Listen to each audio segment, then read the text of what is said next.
Telugu Desam party అధికారంలోకి వచ్చిన తర్వాత ఈ 6 నెలల కాలంలో ఈ నియోజకవర్గానికి వాళ్ళు ఏం చేశారు అని అడిగితే ఇలా వైఎస్ఆర్ కాంగ్రెస్ పార్టీకి స్ట్రాంగ్ గా ఉన్న లీడర్లు, పేద ప్రజల కోసం పనిచేసే లీడర్ల ఇంటి ముందు గుమ్మాలు కొట్టడం, వాళ్ళ పొలాలకి అడ్డంగా గోడలు కట్టడం, అలాగే వాళ్ళ మీద తప్పుడు కేసులు పెట్టి పోలీసులతో వాళ్ళని బెదిరించడం, ఇలాంటి నీతిమాలిన చర్యలు చేస్తున్నారే తప్ప వాళ్ళు ఇచ్చిన సూపర్ 6 గాని లేదా మిగతా వాగ్దానాలు గాని ఏవీ నెరవేర్చకుండా ఏ విధంగా ప్రజల్ని మోసం చేశారో ప్రజలందరికీ ఇప్పుడే అర్థం అయిపోయింది.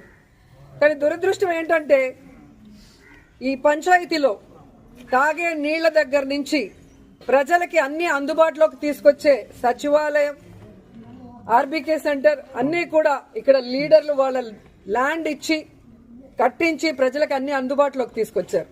కానీ తెలుగుదేశం గతంలో 14 సంవత్సరాలు అధికారంలో ఉన్న చంద్రబాబు నాయుడు అప్పుడు ఏం చేయలేదు, ఇప్పుడు అధికారంలోకి వచ్చాక ఇప్పుడు కూడా ఏం చేయకుండా వాళ్ళు ఫెయిల్యూర్ అయిన విషయాన్ని కప్పిపుచ్చుకోవడానికి ఈ విధంగా కొంతమందిని టార్గెట్ చేసి వైఎస్ఆర్ కాంగ్రెస్ పార్టీ లీడర్ని వేధించడం, భయభ్రాంతులు చేయాలన్న ఆలోచనతో ముందుకు వెళ్తున్నారు.